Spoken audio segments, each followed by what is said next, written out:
Hey, welcome and happy Thanksgiving. Even if you're not American, I'm not American, I'm Canadian, and we celebrate Thanksgiving in October because we're weird. But American Thanksgiving does mean something to us Canadians. We set our calendars by it.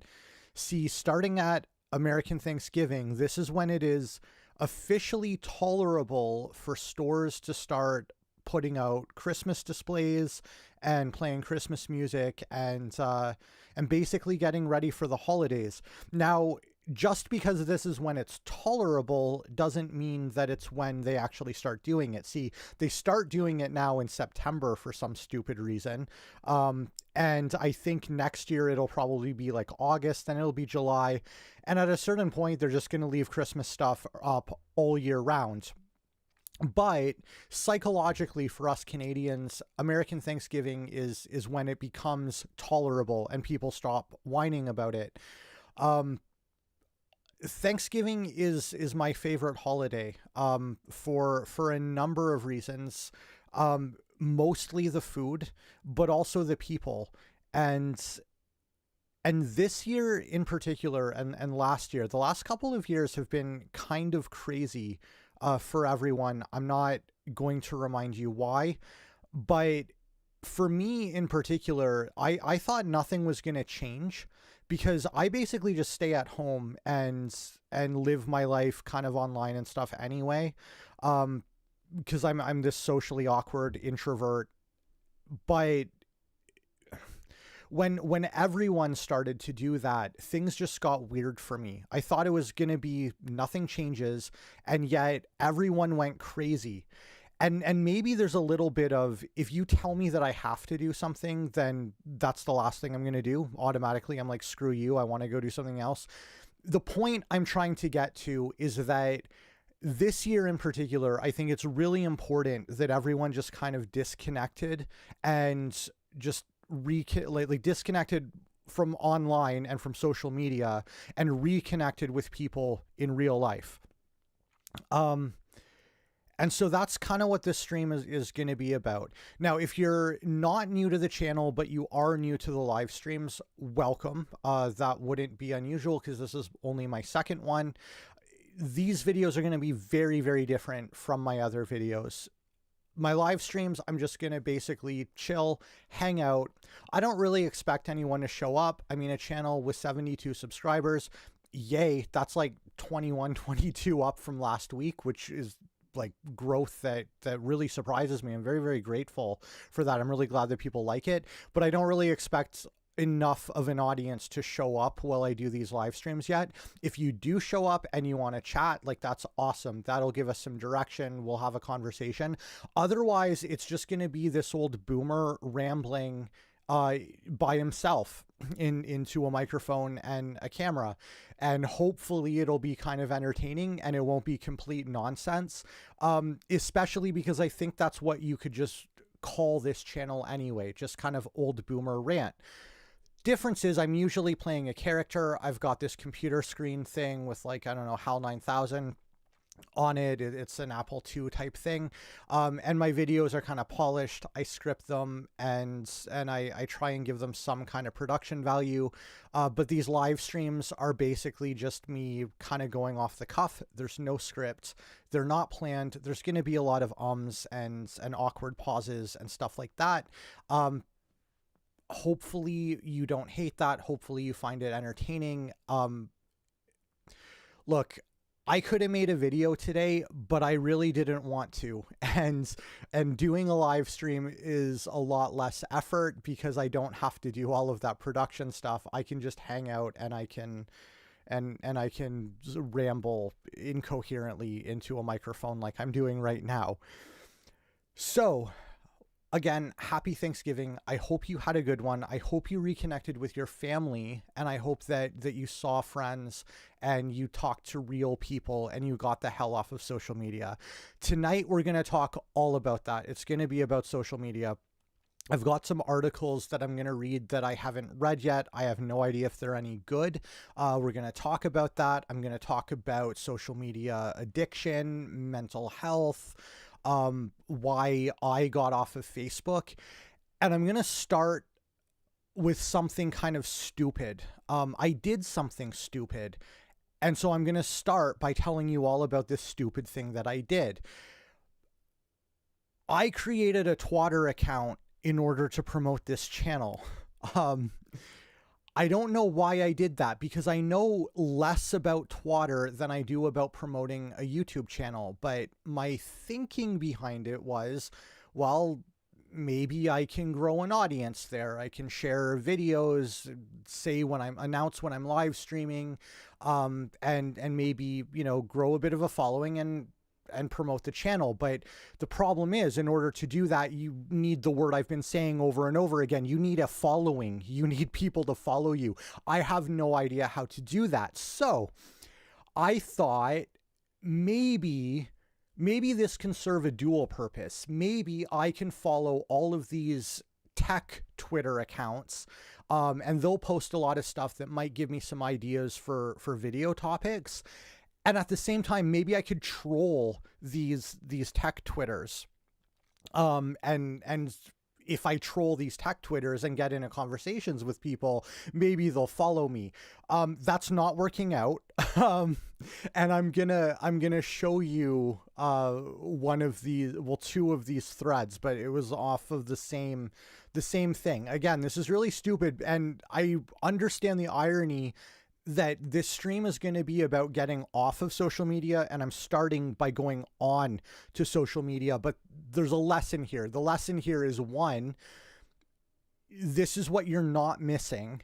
And two, always remember, if you are on social media and you're getting into a back and forth with someone, that person could be a bot, or they could be a 12-year-old troll just trying to say dumb shit just to have lulz with you. So here we go. It started with the Windows Twitter posting this thing for Black Friday, obligatory Black Friday tweet. Please consider purchasing a Windows 11 device. So I'm techphobe, right? I say obligatory techphobe response, no. Especially after the announcement that Windows 11 is going to require a webcam. Creepy. I got a bite. This person, the show must go on, asked an honest question. What announcement? So I went and Googled, and I pulled up an article. There's been a few on it. I've got this open in another tab. We might read this if you've not heard about it. I thought about doing a video about this because starting in 2023, so keep in mind, that's only a year from now. I mean, we're almost at 2022, but January 1st, 2023, Windows 11 on new laptops is going to require a front-facing camera. Why? Like, no, seriously, why does your operating system require... Anyway, I'm jumping ahead. He responded, it's for new laptops starting in 2023. Yeah, okay, so not desktops or laptops made before 2023. Again, so are you sure you're not making a mountain out of a molehill? Again, I am techphobe. And was I not very, very upfront about the fact, obligatory techphobe response? I am clearly establishing character in my very, very first tweet here. But he wants to engage. So I remind him, I'm techphobe. All tech is evil. There are no molehills, only mountains. The question is, though, why ever require it at all?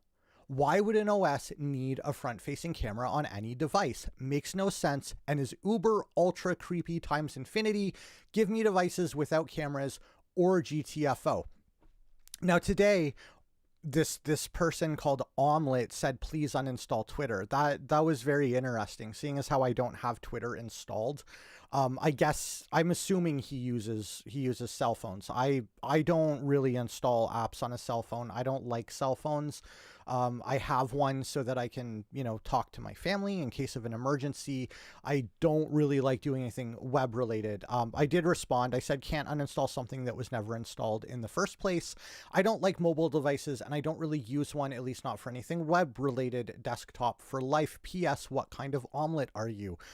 I'm curious because I'm kind of a Denver omelet person myself. I don't know what this person's favorite omelet is. Anyway, that was the first thread.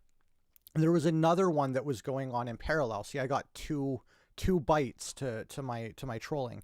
If you don't know, the word troll comes from fishing. This is like the classic version of the word.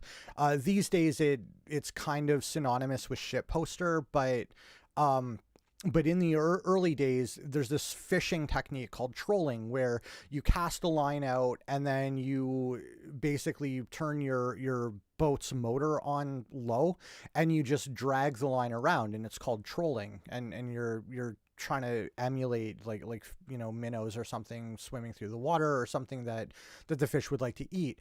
And so trolling is in its purest, most literal sense, it's people trying to get other people to engage. So in the purest literal sense, I am absolutely trolling. I'm 100% trolling. Keep that in mind. So this person, Sean Janek, and please don't contact these people. I shouldn't have to say that. I'm just, this is for the trolling conversation. It's not to call anyone out by name or anything. I don't want you hitting anyone up. I don't want you bothering anyone.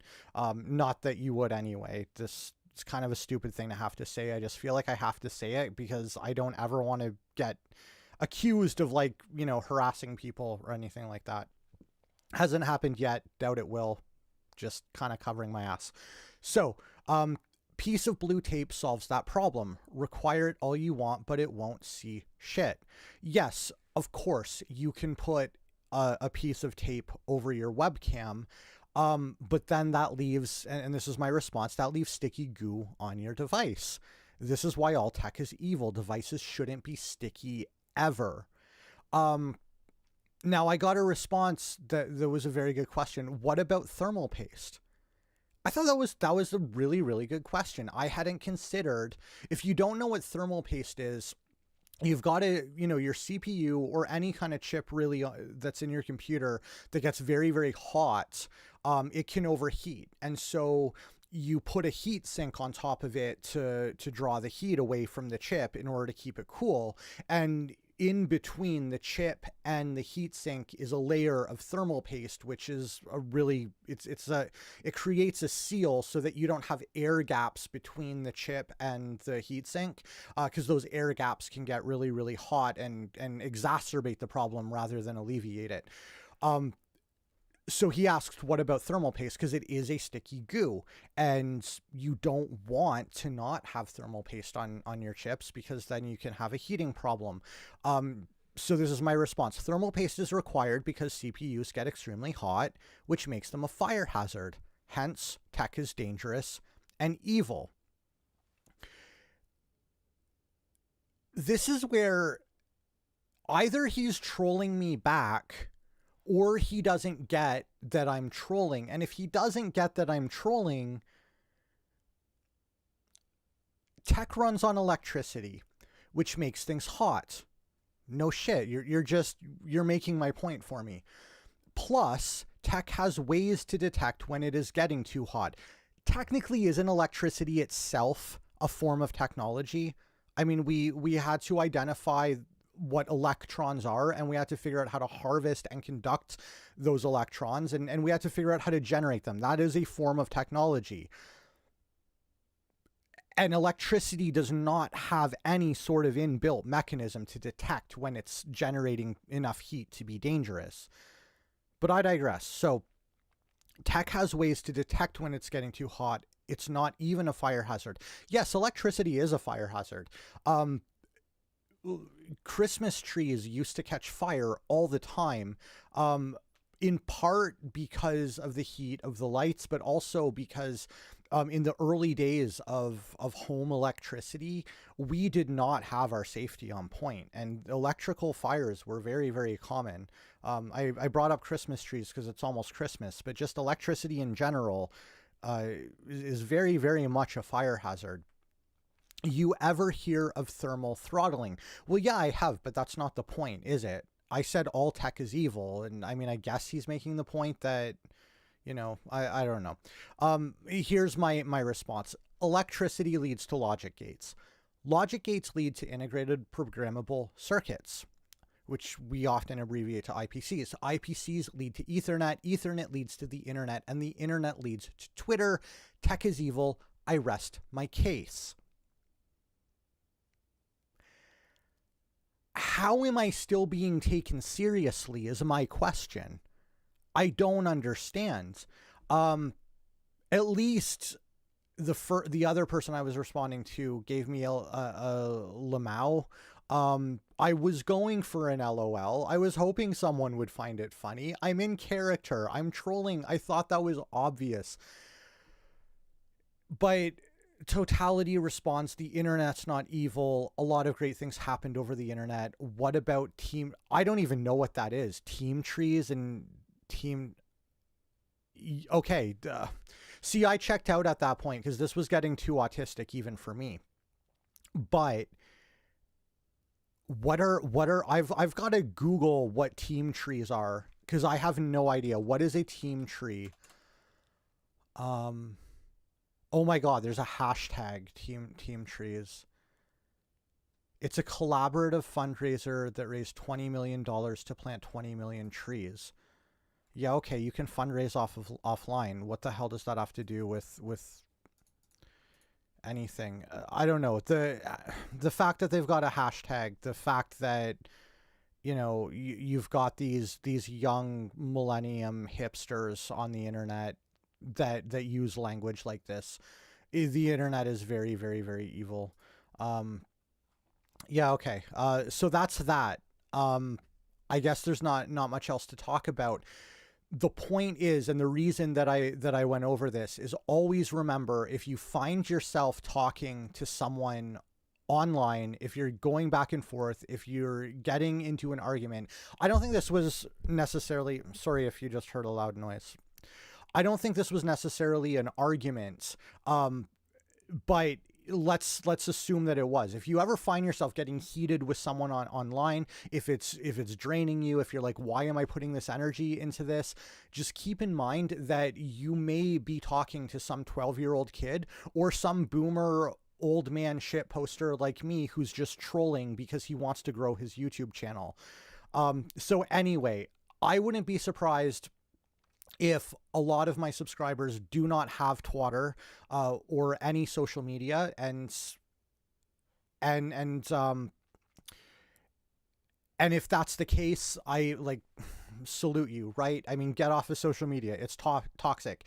If you do happen to have Twitter, I am at TechPhobeYT on Twitter. Follow me, because right now my Twitter is very, very sad, right?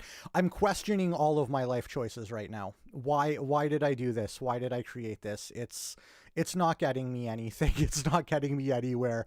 And people who I'm trying to troll are thinking that I'm serious.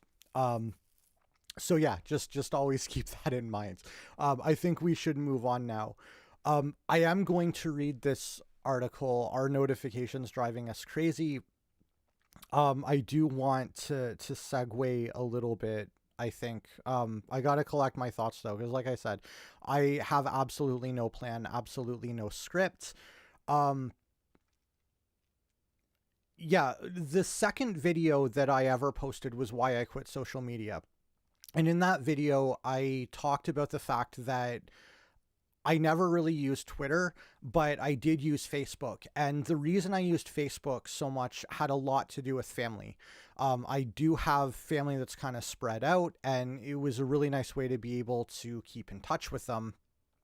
Uh, and then also even people that live in the same city as me, like my mother and some more immediate family, they would often use Facebook in order to organize like family events and stuff like that. And so I felt compelled to use Facebook because there's this stupid internet buzzword. This is another reason tech is evil, is buzzwords. If you've ever read an article and you see the acronym FOMO, FOMO, it's short for fear of missing out. Why do we need acronyms for everything?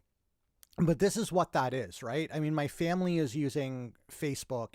They're using it to have family conversations, to organize events and stuff like that.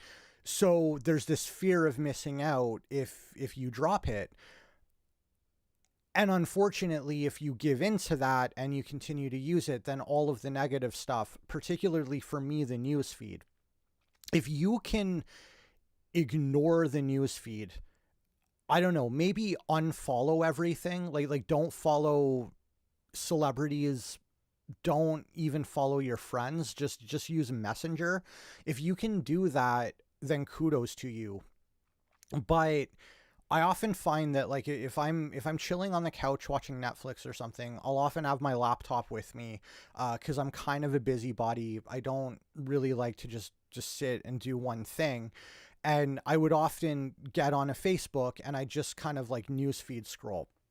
And this is something that tech companies know is addictive. And like, do you ever wonder why we can't have a news feed that just shows us absolutely everything in chronological order? So as soon as we see something we've already seen before, we can be like, yeah, we're caught up, and then we can move on. Well, they don't do that because they want the feed to be as addictive as possible. They want you to just scroll and scroll and scroll and scroll. And that really works on me for some reason. If I'm bored, then that seems to be a good way to get absolutely no value whatsoever, but to feel like I'm doing something. And that's really dangerous. And I do want to talk about tech addiction and addiction in general, because if a lot of people find themselves addicted to their phones, addicted to their devices, addicted to social media, and I think I can offer some tips, I hope, on how to overcome that. So one thing you can do that I strongly encourage you to do, if you haven't deleted your accounts yet, turn off notifications, like on everything. I think it was Jordan Peterson who once he said a couple years ago, he was talking about one of the reasons why tech is addictive, and notifications have a lot to do with that. And it's the same concept as what I was just talking about with the news feed. It's an intermittent, unpredictable dopamine hit. So if you have something that you're going to enjoy, it's, I'm trying to think of examples. Like maybe you like to cook, maybe you like to go running or something. That's going to give you a dopamine hit, but it's predictable and it's going to happen. Some people do get addicted to those things, but it's not an addictive activity unto itself. Like it's not inherently addictive. It takes people that really like that particular activity to fall in love with it and get addicted. But when you have something that gives you like an unpredictable intermittent hit, video games are like this. The AI is programmed to be kind of random and when you have a success, if you beat a bad guy, if you beat the boss, or if you get a notification, you didn't know that you were going to get that notification. And so this like release of dopamine, and you want it again because it was pleasurable. So you kind of go back. And so, yeah, with like the news feed scrolling, maybe 99% of what you're scrolling through is just utter junk that you don't care about whatsoever. But you find that one thing that kind of triggers something in you. It might not even be something positive.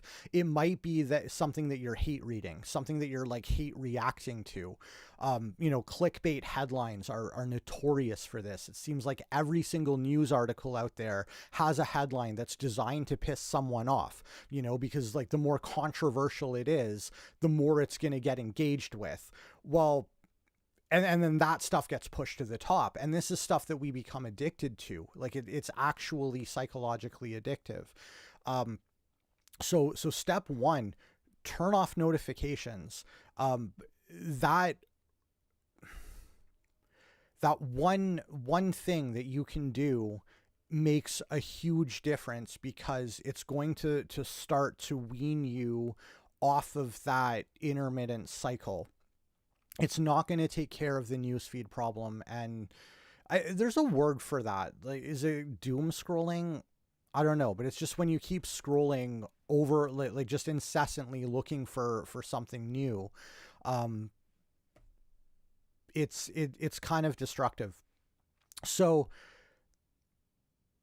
yeah, I could ramble on and on a lot more about this. I think I want to read this article first, because we were talking about notifications, and then I'll go back to like other ways that you can kind of like break this addiction cycle and start to wean yourself off of social media platforms, and like also your cell device, anything that you're addicted to. Maybe you're a gamer and you get really addicted to games. You play too much of them. There's nothing wrong with video games, nothing wrong with playing them. But some people do get totally caught up to the point where it actually affects their life negatively, because they play too many hours. They can't pull themselves away. So yeah, I want to talk a lot about addiction tonight, but speaking about notifications, it's not just about the fact that they're addictive, and that it creates this addiction cycle that we have to these platforms. It also turns out that they're making us crazy. So yeah, I'm going to read this article. Oops, I clicked something I didn't mean to click. Okay. How do you start your mornings? If you're like me, your morning routine might look something like this. You check email from your phone before even getting out of bed. You scan headlines on Twitter when you brew your morning coffee, and you look at Facebook, Instagram, and Snapchat during your commute to work to see what your friends are up to. Oh my God, does people's mornings actually look like that? Because that's very, very depressing if it is. And no offense if that's you and you actually enjoy it, but that sounds like hell to me. I don't want to start my day like that, just glued to technology. I do all of this because I'm curious to see what's going on online, but I also do it to clear out the red symbols that pop up when I have an unread email, text, message, like, snap, or tweet. Yeah, that too. So if you've got notifications enabled, do you ever worry like, oh, I have to go through my notifications and clear them out, or they're just going to keep piling up, and then I'll have all these notifications, right? That's another way that it sucks you in. You feel like you have to keep on top of them, and that's a really vicious cycle. It's really unhealthy. As it turns out, there could be a downside to all the benefits mobile technologies provide. Right? Is that news to us? That's kind of what this whole channel is about, isn't it? We might be able to work from anywhere on our smartphones or tablets, but such mobility and accessibility come at a cost. And too much technology could actually be making us less productive. And yeah, that's true. Tech in general, like technology, just generally speaking, are tools, right? Human beings, technology is part of human beings. Human beings is technology. It's one of the things that distinguishes us from other members of the animal kingdom. We make tools, and we're really, really good at making tools. We're good at inventing tools. We're good at identifying problems that we have and how tools can make solving those problems more efficient and more effective. That's all technology is. But the irony is that study after study keeps coming out that's showing that all of this modern technology, which is a tool that is supposed to be making us more productive, actually makes us less productive. In this post, we'll explore how notifications impact your brain and your mental and physical health, and what you can do with your devices to help minimize the negative impacts of the little red dot. So yeah, hopefully this article is basically going to say everything I just said, but in a coherent and well-organized manner. That's not a complete incompetent screw up like I am when I'm just rambling in front of a camera without a script. So notifications or drugs for your mind, right? They're addictive. We know this.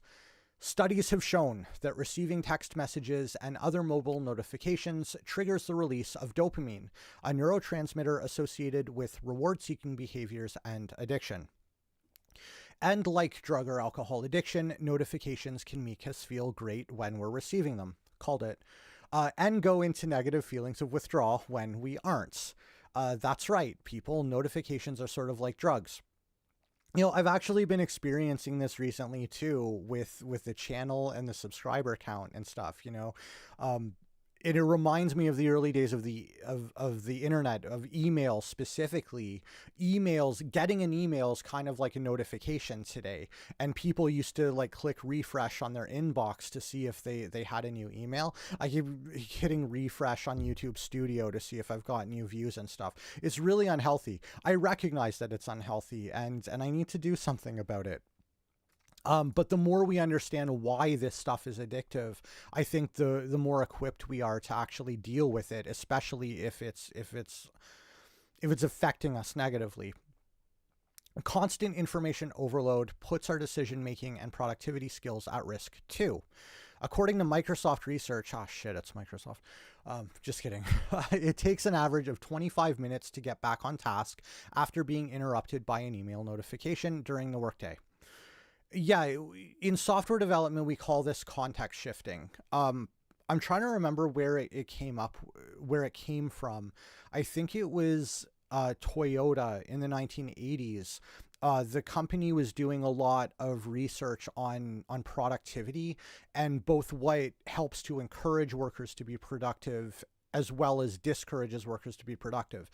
And they found that there's this phenomenon that happens when you're switching from one task to another.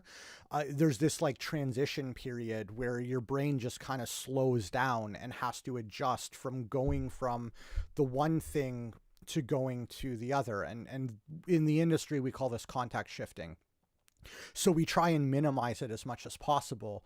But if you're involved in a million different things online, if you've got all these different social media accounts, maybe, you're hanging out on Discord, you've also got Twitter, you've got Facebook, maybe you're also on YouTube, you've got notifications on there, you're commenting on videos, so you get notified when someone responds to your comment.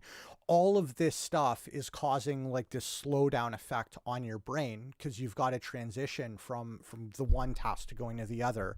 And it causes fatigue. I know that the days when I've got not the days when I've got the most to get done, but the days when I have the most different things that had to be done are the days that I'm just completely done at the end of the day. I finish work. It's the same amount of hours, but I'm just completely exhausted at the end of the day. I just want to go to bed. And context shifting. So multiply that by however many emails you receive in a given day and think about how much time you could be wasting. So yeah, it's a productivity killer, but it also it causes an energy drain on you. Push notifications or notifications that are automatically sent to your phone are particularly pernicious. Yes, they are. I don't know who invented the push notification. Actually, I kind of do, but it comes from software before the end user. Like before we had push notifications on our phone, we needed ways for different software systems to be able to send messages to other systems in order to like update things. That's the technology of the push notification. If I knew in the 80s and 90s that would lead to modern push notifications on cell phones, I would have done everything I can to just burn the whole tech industry to the ground so that we would never have this mess. I'm sorry that I didn't do more. A study of over 2,000 workers in the United Kingdom found push notifications were causing toxic levels of stress, especially when email notifications were left unread. This issue was most prevalent among media, marketing, and PR professionals, 60% of whom used push notifications as part of their day-to-day job. Yeah, thankfully I don't need any kind of notification for my work. Calendar notifications are sometimes useful if I've got an upcoming meeting and I'm getting kind of lost in writing code and stuff like that. But other than that, yeah, notifications are evil. I don't want to be notified when I get an email. I will check my email when I feel like it. And I strongly encourage everyone to live their life that way. If you need a notification to remind you to go check your email, that's an indication that you've got a problem. Like, you're probably dependent on notifications and you've probably got so much stuff going on, distracting you, overwhelming you, that you can't remember to go check your email.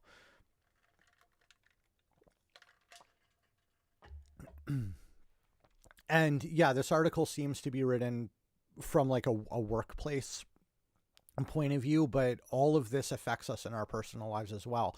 And I would say in our personal lives, it's even more important because, you know, we expect to have to give a bit of energy or a certain amount of energy when we're being productive, when we're working. But in our personal time, that's when we should be unwinding. That's when we should be relaxing and building back up our energy. So if you're subjecting yourself to stuff that's draining your energy, that's a huge problem, because then you're going to go to work not being rested like you should, and everything's going to spiral and you're just going to get really burnt out.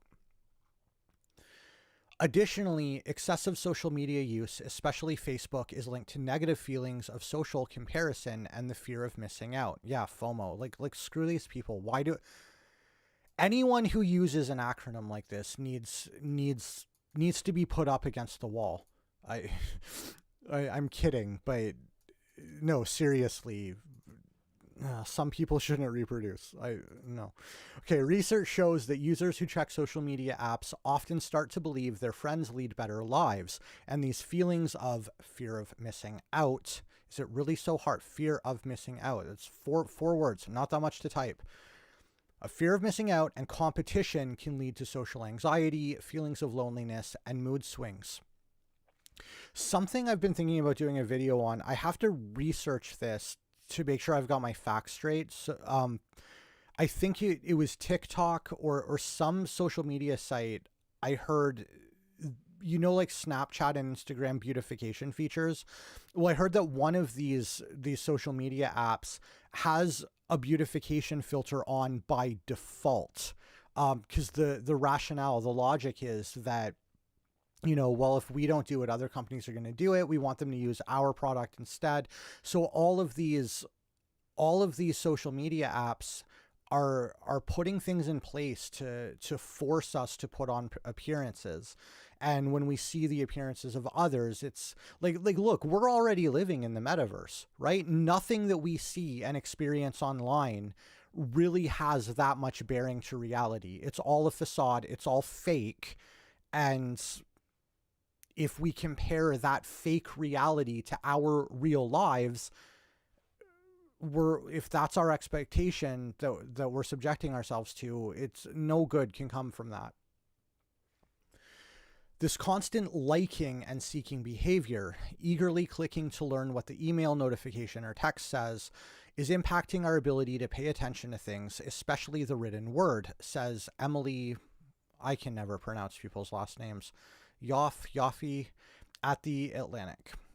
It's also hurting the dopamine centers in our brain and making these behaviors stressful and less enjoyable the more we do them over and over again. To prevent all of this, there are a few steps you can take to avoid notification overload while still being able to use your phone and do your job. Before I read them, one thing that's really bothering me, about everywhere that I've worked in particular, is that I have to use my own personal cell phone for work. I actually am trying to find a path to being able to not own a cell phone at all. And I really mean that. I don't see that path yet. I don't have it figured out. I've got too many forces in my life that are demanding me to have one, the strongest one being my wife and family, and they're going to win. But my work exists as well. I recently had to install Outlook and Teams for a client because of their security requirements. And, you know, in consulting, I mean, the customer is always right. That's not 100% true, but you know, my employer is not going to issue me a cell phone. They will give us a little bit of money in as compensation for using our devices, but that's not really good enough for me, right? First of all, I want to not have a cell phone at all. I want my employer to provide every single device that I have to use in order to do my job. I think that's fair. I think that's reasonable. And also, if I'm going to have a cell phone, I want to keep that completely segregated from certain things like Microsoft spyware, right? I don't trust Outlook and Teams and even Microsoft Authenticator to not be tracking things on my phone. So yeah, let's read these, but yeah, that's one thing. Try and not use your personal phone for work if you can avoid it. That reminds me, in my video that I did, How Big Tech Tracks You, if you're bringing your personal cell phone to the work office, if you still work at an office, and your cell phone connects to the work's Wi-Fi, well, anything that's tracking you now can see both your home IP address and your employer IP address. So these tracking devices can be used to identify where you work. Something to keep in mind, right? I want to not have a cell phone. So what you can do to minimize push notification anxiety: turn off notifications for specific apps. I would say all apps if you can. Every single app that you can disable, turn off the notifications. Your attention is valuable. And that's why all these push notifications exist as well. Everyone wants your attention. You know, I realize it is very hypocritical of me in my sort of channel shills to say, turn on your notifications. I should probably stop saying that. But why do I say that? Because I want your attention. I want views, and all these apps that have these notifications. That's exactly it.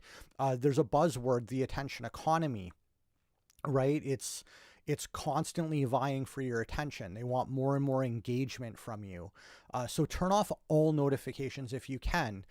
Go old school, right? Get a notepad or use Post-it notes or something to just sort of organize your daily activities. So it's like, okay, you know, I'm going to check my email at this time of day. You know, I'm going to do this other thing at that other time of day. Or, you know, I'll check Slack, you know, maybe once an hour for 10 minutes to check in on my team. I don't need notifications interrupting me and introducing this context shifting that drains my energy. So they're going into how to turn various notifications off. DuckDuckGo is your friend. And by the way, use DuckDuckGo, not Google. Privacy. Here, turn off notifications entirely. That should have been number one. Just turn off notifications. Problem solved on absolutely everything. Customize notifications. So yeah, if you really need some sort of middle ground, you can decide what notifications are important to me. How do I want to receive notifications? If I'm going to be reminded that something happened, you can be in control of how you receive that notification. So for example, that sound that goes off, I'm just seeing that in this graphic here, you can turn that off. But what I was thinking before I saw that is you might decide turn on email notifications, but turn off like text notifications or push notifications. That way, when you check your email, you can be, you know, shown, oh, hey, I have a Slack message from someone or a Discord message. But those notifications aren't going to, you know, this little tracking device in your pocket that's going to interrupt you whenever it feels like it, right? Another reason to not have a cell phone. If only we could. Change how your mobile device displays are organized. Okay, I'm going to read this one because this, again, I'm not much of a cell phone user, and this is new to me, so why not? I might learn something. Organize your mobile device desktop and move less important apps to your second screen off your default phone screen. Yeah, that makes sense. So if you've got, things that are going to show like a little icon on the app launcher that shows you that you've got an event or a notification, move them to a separate screen so you can check that screen. See, there's the problem, right? You're going to get addicted to checking that screen. Turn off all notifications if you can. But this isn't a bad idea if you need a middle ground. That way, when the notifications do pop up and start flashing, you'll only have to access them by choice when it's time to see what's going on. Yeah, and like I said, the danger here is that you're going to get addicted to wanting to go check them. So just keep that in mind. 5, designate specific times for answering emails, texts, and social media messages. And this is a really good idea too. So if you're not ready to completely delete your social media accounts, then at the very least, give yourself a time box, right? Say, look, after supper for 1 hour, that's my social media time. And then after that, I'm going to do something else. Or maybe it's after I put the kids to bed for 1 hour, but then I'm going to go read a book or something. And yeah, I'll get to that because I think substitution activities are how you break addiction. So I want to talk about that before we end the live stream. We've still got some time. Delete apps you don't use. Yeah, and if only we could, right? I'm actually thinking about buying a Google Pixel because I want to install Graphene OS, which is an open source, privacy-centric operating system for your phone. Another reason, I really wish that my work wouldn't require me to use my own phone. So I may actually end up having 2 phones that I own, one's for work and one's for personal. But on Graphene OS, you can decide exactly what apps get installed and what apps don't. And if I do that, I think I'm going to make a video about it. There's a YouTuber called The Hated One that if you like my channel, you'll probably really like his content. He did a video about Graphene OS, so go check that out if you haven't seen it. And if I get around to buying myself a Pixel and installing it, it's ironic. They recommend a Google Pixel as the most supported hardware. Basically because of the hardware that's in the Pixel. And I say it's ironic because it's a phone that's made by Google. Google is probably the single biggest privacy raping, big tech behemoth that there is. But if you get rid of the software and you replace that, I mean, there's nothing in the hardware that's going to track you. And it's got really good hardware that the Graphene OS takes advantage of. I'm rambling. So yeah, delete apps you don't use. So yeah, why like, install Graphene OS is because if you buy like a Samsung or something, it's going to come with all this bloatware installed, including Facebook, and you can't uninstall this shit. So, and a lot of that stuff tracks you. So I found when I bought my most recent phone, I had to spend quite a bit of time going through all the settings and turning off different permissions and stuff from different apps. Because the defaults are just awful. They're tracking devices with a phone app on them. Never forget that. So yeah, that's that article. Let's talk about substitutes. So one of the suggestions in this article was time box your social media engagement. So, let's say after I put the kids to bed, I'm going to give myself 1 hour to go hang out on social media and catch up on whatever, the news feed, the toxic wasteland. Outside of that 1 hour, what do you do? Or let's say that you do make the plunge and you delete social media altogether. It might be very hard for you at first because you might feel it's that fear of missing out. You might feel like there's now a hole in your life. And so I think the remedy to that, it's the same remedy as any addiction really, and that is to substitute your negative habit with something new, with something else, with something productive instead. So for example, read a book if that's your thing. Speaking of which, I'm currently reading this book. I gotta get OBS so I can see if it's framed. So yeah, this is called Reset. It's by Ronald J. Again, I can't pronounce last names. Dibert. He is Canadian, so it might be Dibert. Reclaiming the internet for civil society. And this is basically, I bought this book because it's kind of what the channel's all about. I'm going to read you the table of contents in case you're interested. The introduction, I'm like 90% through the introduction. It was a chapter unto itself. It's like the longest, it's like a 50-page introduction. It's massive. But chapter 1 is the market for our minds. So that's all about how, these various social media companies, these various apps are competing for our attention. Chapter 2 is toxic addiction machines. So it's how they keep our attention once they have it and why they're so addictive, why they know they're addictive. They've done studies and they've actually developed these to be as addictive as they possibly can. Chapter 3 is called A Great Leap Forward for the Abuse of Power. I'm not entirely sure what that chapter is about, but I'm looking forward to reading it. Chapter 4 is Burning Data. That's all about the fact that data is the new oil. In addition, so they're competing for our attention. They're making the software as addictive as they can in order to keep our attention. And while they have our attention, they're collecting as much data as they possibly can about us. And every single tech company is doing this. So I said earlier, I work in consulting. I'm never going to talk about any individual clients. I'm under non-disclosure agreements. I can't. But I've seen time and time again, like every company is asking, how can we get as much data as we can? All the features that they want developed.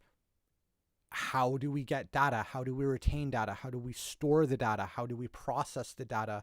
How do we store the data so that we can process it later once we figure out what we want to get out of that data? Every company knows that they can monetize the data somehow, whether they know how or not. The market forces are there to encourage them to collect as much as they possibly can.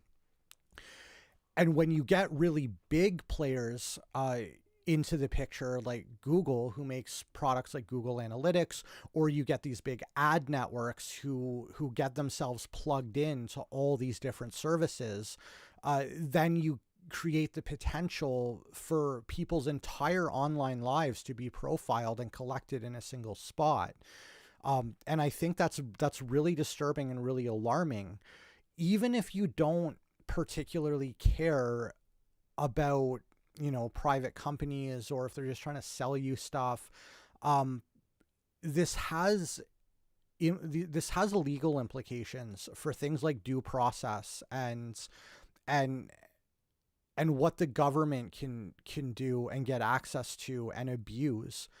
So I don't know. I'm a lot more paranoid than most people, but part of the reason I'm paranoid is because I work in tech. So I see what's going on and I see the snowball just getting bigger and bigger.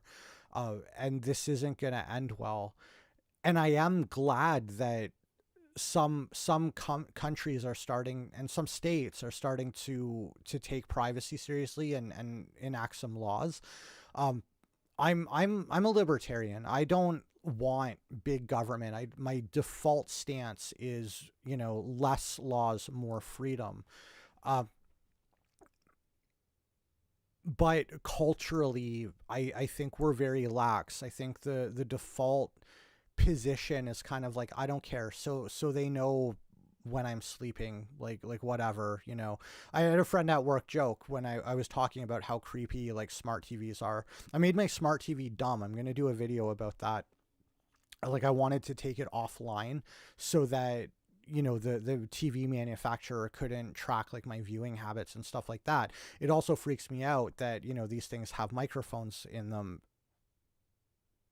And my friend at work was like, that just makes me want to like walk around naked more, like, so they're going to see me. Haha. But I mean, there's broader implications about, what people can do with your data, especially malicious people, malicious actors. And that might even be state prosecutors. in certain cases, going after people who should be innocent or who are innocent and who are being like falsely prosecuted and stuff. I don't want this to be a political channel, at least not a partisan one. Everyone's got their own views about the Kyle Rittenhouse case, but it did really look to me personally like the prosecutors, they had some sort of worldview yeah, ideological agenda, and they wanted to make a martyr out of this kid. And I think that the more data exists about us, the more that governments can tap into that and go after people who, are being wrongfully accused because of like people's personal, vendettas and missions and worldviews and stuff like that. Yeah, so that's chapter 4, burning data. Chapter 5 is retreat, reform, and restraint. So I think that's all about, the positive spin ideas about what we can do to protect ourselves and make the world better, or make, take back control of technology. And that's what we've got to figure out how to do, because technology, like I said earlier, is a tool. It's a tool for making, technology exists to make our lives better. Fundamentally, that is the reason that we build technology. It's the reason we invent things, is to make the world better. And so when it has unintended consequences, but maybe those consequences positively affect a few at the expense of others, we got to figure out what to do about that. I was talking about substitutes if you find yourself addicted to tech, and then I went off on this really long tangent, which always happens. So find things that you like to do that are not social media and that are potentially not even tech related at all. I mean, disconnect, go for a walk. We could all use more physical activity. One thing my wife and I did this year that we were both really proud of is we went on a multi-day backpacking trip in the backcountry, and that is not me. I am not an in shape person. I'm not a health nut. I'm not really fit. I need to lose weight. So that was a big achievement, and it felt amazing, and something that I'm learning about myself at almost 40 years old. Maybe I changed, maybe I'm learning about it now, but I'm actually kind of a nature person. That was never me my entire life. I always was the tech nerd who liked to hang out inside with his electronics and his toys, doesn't really like people, doesn't like going out much. But I realized that when I go out into the woods, into the backcountry, or I go to a lake or a cottage or something, even somewhere close to me that's just not surrounded by like industry and homes and buildings and stuff, I feel like my soul comes back to me, right? That's what my whole green screen background thing's about, and my channel intro where, it's all this nature stuff and a cabin in the woods. That's how I see my character, right? I'm out in the middle of the woods somewhere, but I'm still that hacker at heart. Like, I'm still playing with my tech, but I've completely isolated myself from civilization because I'm kind of done with them, and I just want to go live off grid somewhere, right? So find the things that you want to do that give you energy, that help you feel like your soul is coming back to you. And when you're offline, go do those things instead. Fill that time with those activities. Pick up a hobby. Do something with your significant other. My wife and I like to do puzzles. The only problem with those is that they always take up a lot of table space, and then we don't finish them, and then I end up putting them away because I want my table back. But you find an activity like that, that you can disconnect and do with someone else that you care about. Get that face-to-face time. I'm not the most social person, but I know that most other people are. And so if you look to social media in order to connect with others and in order to socialize, that's probably having a negative effect on your mental health. because you're not going to get the type of social interaction that you need and that you crave, online, especially not on Twitter, where you're trolling people and they don't get that you're trolling and they're not laughing at your jokes, and then you get really depressed and you start to cry and then you vent about it on your YouTube channel. So find ways to connect with people offline. Like find like an interest group or a hobby group. I had this big epiphany about social media, like particularly Facebook and Twitter and Instagram and that type of stuff.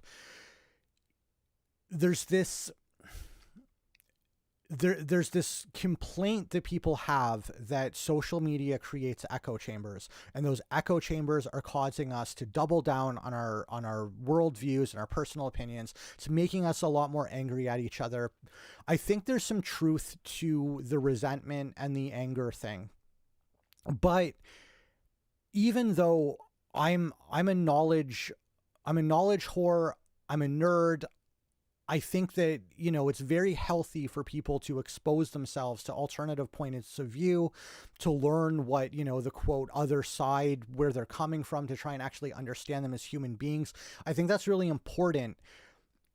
But I don't think echo chambers are necessarily a problem online. And I'm going to have, this is kind of a spicy hot take, so I'm going to have to unpack this quite a bit. If you think about how people self-organize offline and how people organized online before Facebook and before Twitter, people tend to come together around common values. So, as if I wasn't enough of a nerd, about 10 years ago, I got into stage magic. I joined the local magic circle and I met a lot of friends through that, and like real life friends.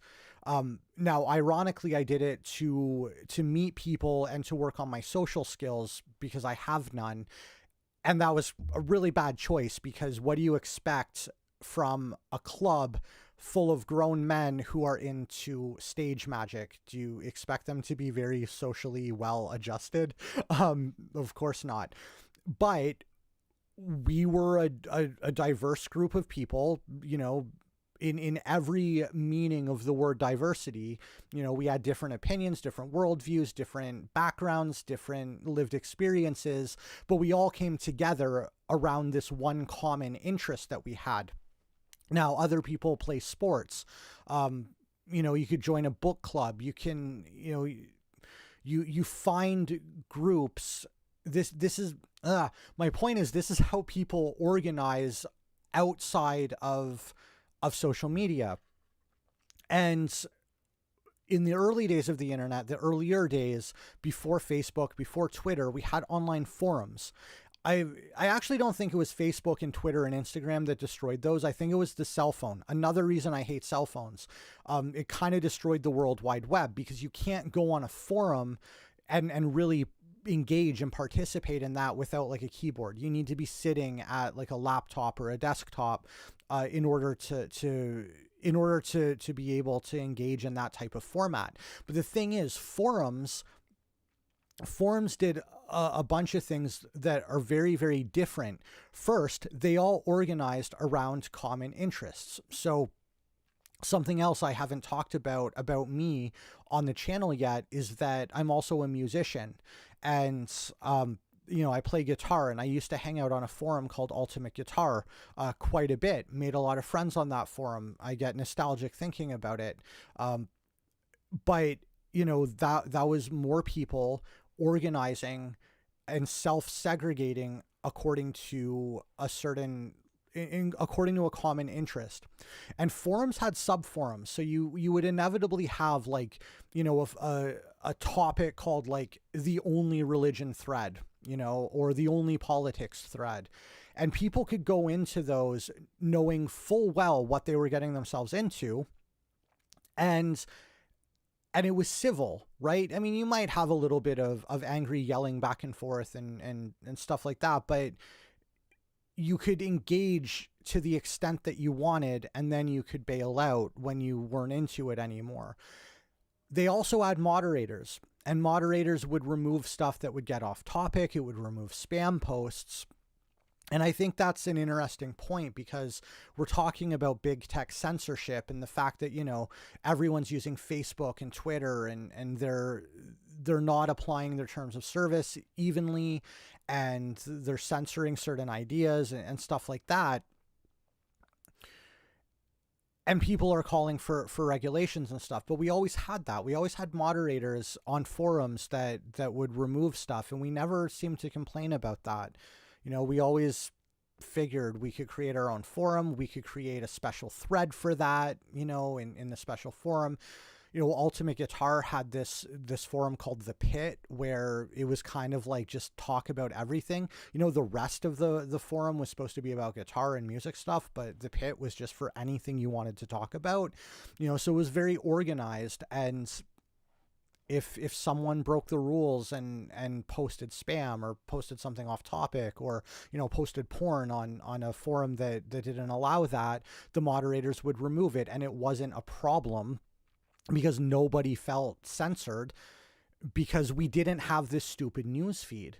We didn't have this news feed where absolutely everything is being shoved down your throat, where the more like incendiary, anger provoking stuff gets pushed to the top, where you don't have control over what you really see in your news feed, short of just unfollowing people. That's really the problem with social media. And why I think that it's not really echo chambers that are the problem. I think the news feed, it doesn't afford us the ability to organize in the way that's natural to us.